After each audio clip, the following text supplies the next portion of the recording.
这个双离合异响啊，困扰了太多的人。今天呢，就带你掰开芝麻说粒儿，看看到底是咋回事啊！响声就是这里传出来的啊，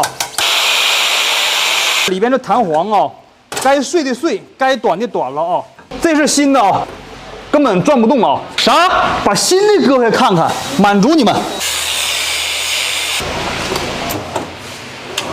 这个啊是新的，这个是旧的。